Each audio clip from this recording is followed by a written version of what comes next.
이번 사례는 재가센터 원장님이 상담을 요청하신 사례입니다.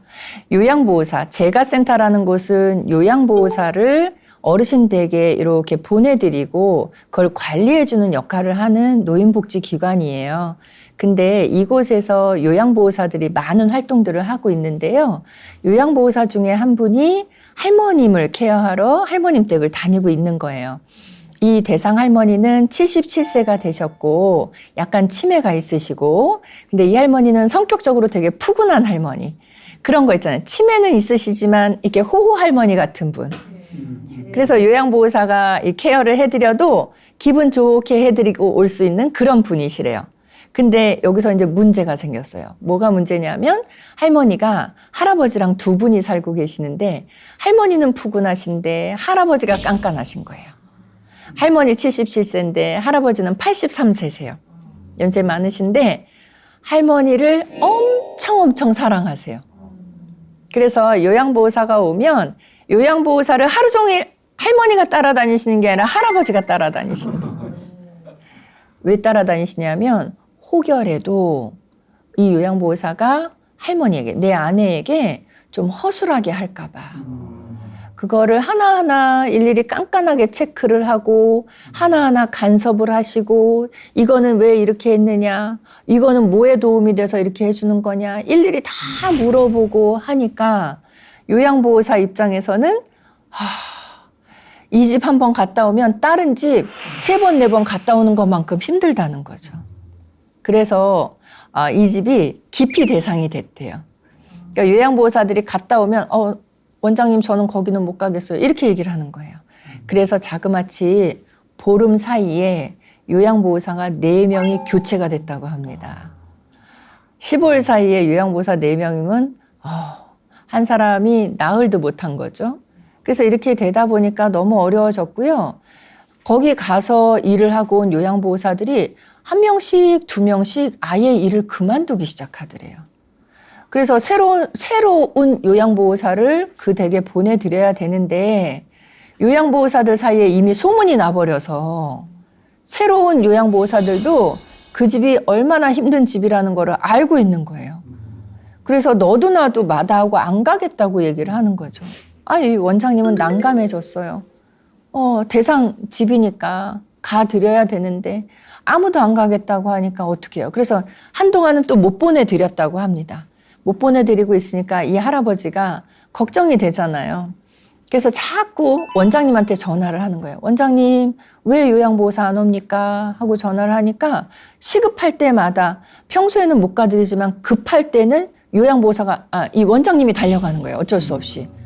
요양보호사들이 안 가니까 나라도 가서 돌봐드려야 되겠다 해서 원장님이 가서 돌봄 서비스를 제공하기 시작했대요. 근데 할아버님이 어쩌다 한번 전화하시는 게 아니라 시도 때도 없이 전화를 하시는 거죠. 그러니까 원장님은 시도 때도 없이 전화할 때마다 볼일 보던 거 일하던 거 다 멈춰놓고 그 댁에 달려가지고 이렇게 됐던 거예요. 근데 원장님은 이게 어쨌든 우리가 돌봐줘야 되는, 책임을 갖고 돌봐줘야 되는 사람이니까 책임감을 갖고 달려가줘서 또 열심히 해줬던 건데 할아버지 보시기에는 이게 또 흡족하셨던 거예요. 다른 요양보호사들은 와서 투덜투덜하고 할아버지한테 싫다는 표현을 했는데 이 원장님은 대표잖아요. 그러니까 싫은 내색도 안 하고 굉장히 열심히 할머니를 이렇게 돌봐주시니까 할아버님 보시기에는 이 원장님이 제일 마음에 들었던 거예요. 그래서 이걸 악순환이라고 해야 돼요? 선순환이라고 해야 돼요? 원장님을 계속 찾는 거고 원장님은 또 불려지니까 가서 또 해주는 거고 그럼 할아버지는 또 원장님 찾고 이렇게 되는 게 계속 이어지니까 원장님은 선생님 저 어떻게 해야 돼요? 저도 이제는 너무 힘들기도 하고 그렇습니다. 이 얘기예요. 근데 원래는 요양보호사들이 가정방문을 해서 방문 요양을 해주잖아요. 그걸 이제 공식적인 명칭으로 방문 요양이라고 얘기해요. 그러니까는 제가 서비스로 해드리는 게 방문 요양이 있고요. 방문 요양은 요양보호사가 집을 방문해서 요양 서비스를 제공해 주는 거예요. 그 다음에 방문 목욕도 있어요. 그거는 요양보호사들이 방문해서 말 그대로 방문해서 목욕을 해드리는 거예요. 근데 방문 목욕 서비스는요, 요양보호사 1명이 안 갑니다. 이건 규칙적으로 2명이 가요. 그러니까 목욕을 한 사람이 해드리기 어렵다는 거예요. 왜냐하면 건강하신 분이라면 그래도 한 사람이 이쪽으로 돌아보세요, 팔 내밀어 보세요 하면서 할 수 있잖아요. 근데 어르신들, 우리 대상 어르신들은 건강이 안 좋은 분들이시기 때문에 몸을 거동을 못 하시는데, 이 거동 못 하시는 분을 요양보호사 한 분이서 이렇게 들기도 하고 옮기기도 하면서 목욕해 드리는 건 너무 어려운 일이에요. 그래서 방문 목욕은 꼭 2인이 가도록 그렇게 되어 있어요. 자, 그런데 이 댁은 지금 방문 요양이에요. 방문 요양을 하러 요양보호사가 댁에 가면요, 보통 대부분의 가족들은 어떻게 하냐 하면 치매 노인을 늘 돌보느라고 정작 꼭 봐야 되는 볼일을 못 보면서 지내요, 가족들이. 왜냐하면 치매 노인에게서는 눈을 한시도 뗄 수가 없거든요.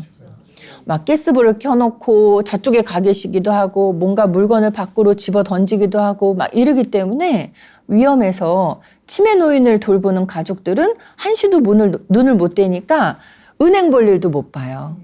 그러니까 대부분의 집들은 요양보호사가 왔다 그러면 와 하면서 얼른 나가서 볼일 막 처리하고 오거든요. 근데 이 댁은 요양보호사가 왔을 때 가족들이 자리를 이렇게 피해주거나 볼일 보러 가는 게 아니라 요양보호사한테 딱 붙으셔갖고 일일이 간섭을 하니까 요양보호사들이 너무 힘들었고 보기 드문 가정이었던 거죠. 그래서 이제 이 일이 생겼던 것 같아요. 그래서 제가 여러 방면으로 생각을 해봤는데 조치가 필요한 가정인 것 같습니다. 일단은 원장님이 일단 잘못하신 부분도 있어요. 어르신이 필요하다고 하는 거를 다 들어드린 거는 뭐 그거는 괜찮은데, 첫 번째가 뭐가 문제냐면 요양보호 이 장기요양 기관의 장 있죠. 지금 이 원장님처럼 기관의 장은 그 해당 기관에서 요양보호사로 활동을 할 수 없어요. 그거는 하면 안 되는 일이에요. 그래서 이 원장님하고 이제 제가 조금 더 얘기를 나눠봐야 돼요. 그게 원장님이 지금 되게 많이 가서 돌봐드렸잖아요. 이게 그냥 뭐라 그럴까, 요양보호사의 자격으로 가서 돌봐드린 거라면 이거는 안 되는 일이고요. 그냥 왜 이웃의 어른이 조금 필요하다 그래서 가서 도와드린 이런 차원이면 그거는 괜찮지만, 자, 일단 다시 말씀드리면 장기요양 기관의 장이 그 해당 기관에서 요양보호사로 활동할 수는 없습니다. 그래서 그 부분은 원장님도 모르고 계셨던 부분이어서 제가 한번 다시 주지를 시켜드렸던 그런 부분이고요. 요양보호사들이 안 가는 거에 대해서는 분명히 이유가 있을 거예요. 가족들이 지금 이 할아버지는 일일이 간섭을 한다고 얘기를 했지만 때로는 가족들이 과하거나 지나치거나 무리하거나 해서는 안 되는 일에 대한 그런 부탁을 할 때들이 있어요. 그럴 때는 요양보호사들이 올바른 정보를 제공해주고 그거는 우리가 할 수 없다는 얘기를 표현을 반드시 하셔야 돼요. 아주 많은 사례들이 있어요. 이런 일도 있어요. 딸하고 할머니하고, 그러니까 딸하고 엄마죠. 옆집에 나란히 사는데 마당을 같이 공유했었어요. 그러면 이 마당에 어디서부터 어디까지는 딸의 마당이고 어디서부터 어디까지는 할머니 마당인지 구분이 안 되잖아요. 같이 쓰니까. 근데 딸이 요양보호사한테 이렇게 얘기를 하더래요. 전화를 해서. 저기 엄마 마당이 너무 지저분하니까 마당 청소를 좀 해주세요. 이렇게 얘기를 했대요. 요양보호사의 업무가요, 대상 노인을 위한 일은 하는 게 맞아요. 근데 노인 이외의 사람들, 가족의 일이라든가 뭐 이 할머니의 가족들이 무슨 가게를 운영하고 있는데 가게 잠깐 봐주세요 해서 가서 봐주는 거, 이런 건 절대 안 되거든요. 그리고 주로는 할머니 집 안에서 돌봄 케어를 제공을 하지, 만약에 할머니가 뭐 여행을 가셔야 된다든가 할머니가 누구 결혼식이 있어서 지방을 다녀오셔야 된다든가 그때 요양보호사가 갔다 오시는 거를 동행해서 도와드린다, 이건 요양보호사의 업무가 아니거든요. 그러니까 지금 따님이 어머니 마당을 좀 청소해 주세요, 이건 참 애매한 문제였어요. 만약에 진짜 정확하게 요양보호 기준대로 정확하게 한다고 하면, 인정 없이 한다고 하면 마당 반 선 그어야 돼요. 근데 이게 그렇게는 안 하잖아요, 보통. 그러니까 따님이 이런 요구를 했을 때는 이러이러하다는 올바른 정보를 제공을 해드리고 어떤 부분이 불편하셨는지를 다시 의논을 하셔야 되겠죠. 이거는 우리가 조금 웃으면서 넘길 수 있는 사례였는데요. 이런 경우도 있었어요. 이번엔 할머니가 요양보호사가 방문해서 돌봄을 해드리는데 이렇게 얘기하더래요. 내 친구도 옆 동네에서 요양보호사가 오는데, 그러니까 친구분은 옆 동네에 사시는 거예요. 거기서 이제 요양보호사의 돌봄 케어를 받으시는데 내 친구는 돈 안 낸대, 하나도. 요양보호사가 원래 내 친구가 돈 내야 되는데 내 친구한테는 돈 안 받겠다고 얘기를 했대요. 그러면서 할머니가 그러니까 나도 안 낼래? 이렇게 얘기하시는 거예요. 근데 요양보호 서비스를 받을 때 우리가 본인 일부 부담금이라는 게 있어요. 원래 이 어르신한테 들어가는 비용이 100만 원이잖아요, 한 달에. 그러면 어르신이 내야 되는 비용이 15만 원 내지 20만 원의 비용을 내셔야 돼요. 그러니까 100만 원 중에 20만 원은 국가가 보태주고요. 100만 원 중에 이렇게 재가 서비스, 방문 요양 같은 재가 서비스를 이용한다고 하면 100만 원 중에 65만 원은 보험료에서 처리가 돼요. 장기 요양 보험료에서. 그러니까 노인은 100만 원 정도가 나온다고 하면 최소한 본인도 15만 원은 되셔야 되는 거거든요. 근데 지금 이 할머니가 내가 안 낼래라고 얘기했던 게 그 15만 원에 해당되는 부분이에요. 그러니까 원래 내셔야 되는 거를 나 안 내겠다고 하는 거는 법적으로 이거는 옳지 않다는 얘기를 그 부분을 정보를 정확하게 제공을 해드리는 게 필요할 것 같습니다. 만약에 요양보호사가 갔는데 할머니가 나 그 돈 안 낼래 라고 해서 요양보호사 정보를 제공해 줬는데도 할머니가 그래도 나는 안 내 이렇게 얘기를 하시면 요양보호사가 거기서 할머니하고 싸울 필요 없어요. 아까 얘기했던 원장님께, 그러니까 원장님들의 역할은 가서 직접 요양보호사가 하는 일을 하는 게 아니고 이런 일을 하는 거예요. 그런 불평이 요양보호사하고 가족하고 또는 요양보호사하고 어르신하고 갈등이 있을 때 그걸 원장님께 보고를 하면 그런 문제를 해결해 주는 게 원장님들의 역할이에요. 그럼 그럴 때는 요양보호사가 원장님께 보고를 해서 원장님이 이렇게 어떻게 하라고 그 가족들하고 해결을 한 다음에 요양보호사에게 지시를 하면 그대로 요양보호사는 일을 하면 돼요. 이런 사례도 있었어요. 요양보호사가 할머니 기저귀를 갈아드리는데 기저귀가 이제 많이 젖었으니까 갈아드리려고 하잖아요. 갈아드리려고 딱 하는데 가족이 와서 그 기저귀 그냥 한 번 더 말려서 쓰라고. 어머님인데 기저귀를 그냥 말려서 쓰라고 얘기를 하는 거예요. 요양보호사는 교육받을 때 우리는 이렇게 안 받았다는 거죠. 기저귀를 한 번 쓴 거를 말려서 다시 쓰면 어르신 몸에 위해가 가해진다는 걸 알아요. 해롭다는 걸 알아요. 그러면 이때 요양보호사가 어떻게 해야 되냐면 원칙적으로는 아까 얘기한 대로 원장님께 보고해야 돼요. 가족이 무리한 요구합니다. 가족이 부정한 방법으로 하라고 지시를 합니다. 원장님께 보고를 해서 원장님이 가족하고 의논해서 해결을 하도록 해야 돼요. 만약에 이 요양보호사가 그렇게 하지 않고 가족이 옆에 서서 그냥 그거 말려서 다시 쓰세요 라고 얘기해서 진짜 말려서 다시 썼다. 그러면 이 요양보호사는 잘못한 부분이 돼요. 요양보호사도 책임을 물게 돼요. 이거를 뭐라고 얘기하냐면 우리가 무해성의 원칙이라고 얘기해요. 무해성의 원칙. 노인에게 해가 갈 거라는 거, 해가 될 거라는 걸 알면서도 그 행동을 했다? 이거는 무해성의 원칙을 위배했다 이렇게 얘기를 해요. 그래서 요양보호사들도 처음에 요양보호사가 되기 위해서 공부하잖아요. 그 공부한 것만 가지고 실천해 나가면요. 배운 거에서 벗어나는 일들이 많이 생겨요, 실제는. 그럴 때마다 의논을 해가면서 다시 공부를 하셔야 되겠죠. 그래서 의논하시고 보고하시고 하는 게 반드시 필요할 것 같아요. 지금 이 할머니 사례에서는 원장님이 뛰어가서 돌봐드리기보다는 이 할머니 그동안 있었던 일들을 가족에게, 자녀분들에게 보고 형식으로 말씀드리는 게 필요할 것 같아요.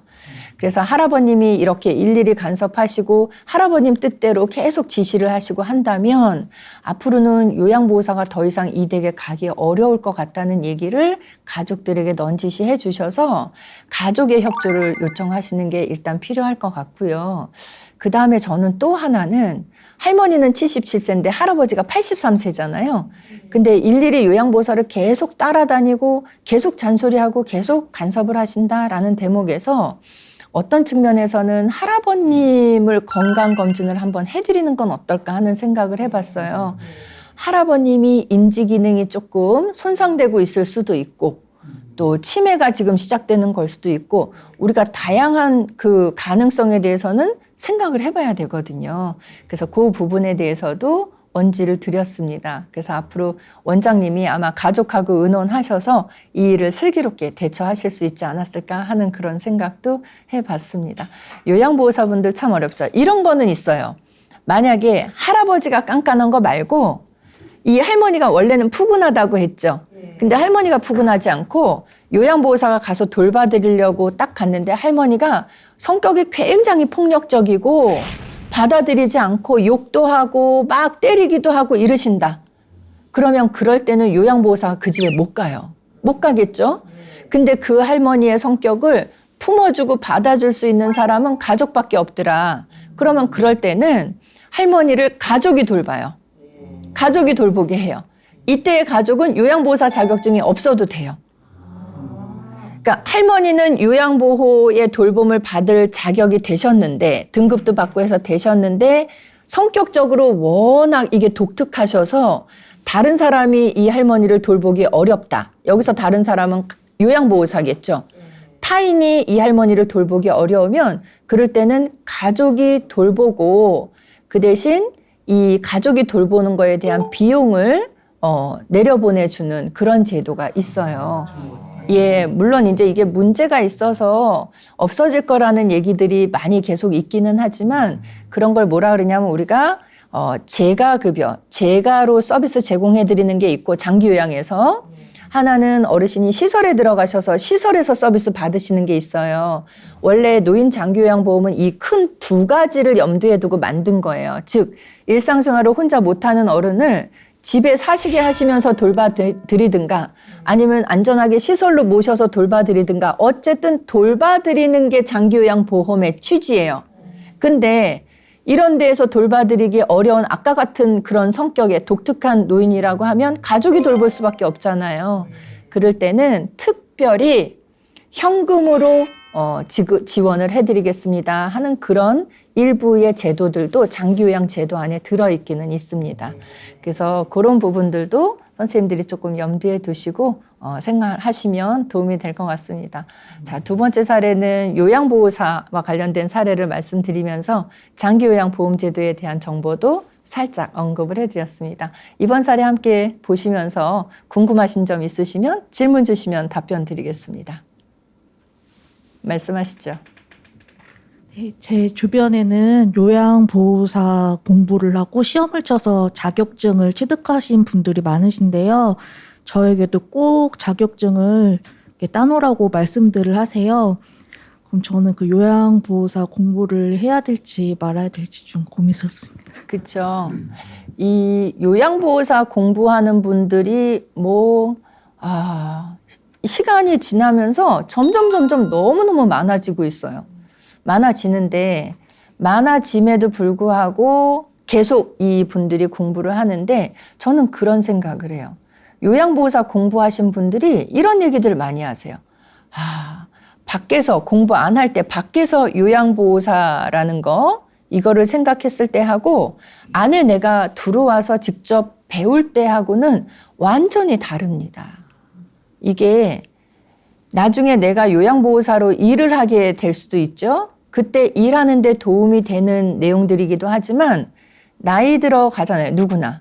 그렇기 때문에 나의 앞으로 미래에도 도움이 되는 내용들이래요. 그래서 들어두는 것만으로도 도움이 된대요. 취업과 연결을 굳이 안 한다 해도. 그래서 저는 선생님이 요양보호사 교육에 대한 게 나는 안 하겠어, 하기 싫어 이런 마음이면 상관없는데 하는 게 나을까요? 하지 말까요? 이렇게 고민이 되는 수준이라고 하면 그럴 때는 제가 권해드립니다. 공부를 해두시면 나중에 여차해서 이 자격증을 활용하는 일이 생길 수도 있겠지만 그때는 활용을 하시고 활용하는 일이 생기지 않을 때라도 노화되어 가는 나 또는 내 부모님을 이해하는 데에 아주 좋은 정보들이 있을 것 같아요. 실제로는 자매들이 같이 공부하러 오시는 경우들도 많이 있으시고요. 부부가 공부하러 오시는 분들은 되게 많습니다. 근데 부부가 공부하러 오시는 분들이 중장년층만 있을 것 같지만 중장년층 부부는 엄청 많으시고요. 30대 부부들도 되게 많아요.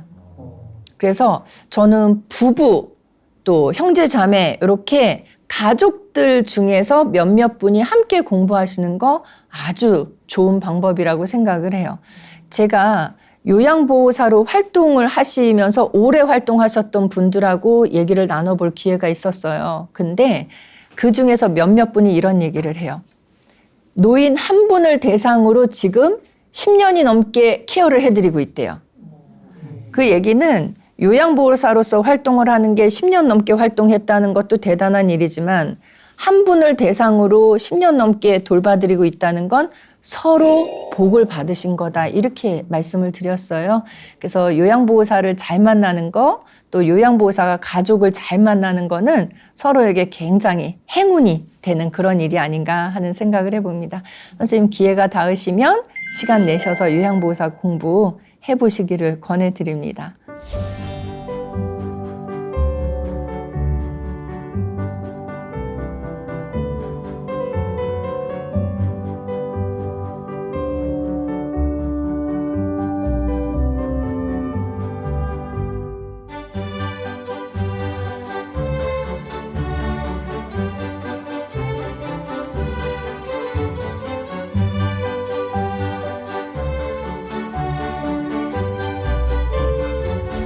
자, 이렇게 오늘 두 편의 사례 함께 이야기 나눠봤어요. 첫 번째 사례에서는 모녀 간의 갈등에 대해서 말씀을 나눠봤고요. 좀 시간이 걸립니다. 기다려주세요. 이런 말씀을 드렸고 두 번째 사례에서는 요양보호사로 활동하는 분들, 가족이 너무 지나치게 간섭할 때는 어떻게 해야 됩니까? 라는 물음에 슬기롭게 대처하세요. 원장님께 보고를 하세요. 이런 얘기도 했고 가족의 협조도 좀 구해보세요. 이런 식으로 다방면의 방면을 제시를 해드렸습니다. 오늘 준비한 내용은 여기까지입니다. 다음 주에 또 다른 내용 갖고 찾아뵙겠습니다. 감사합니다.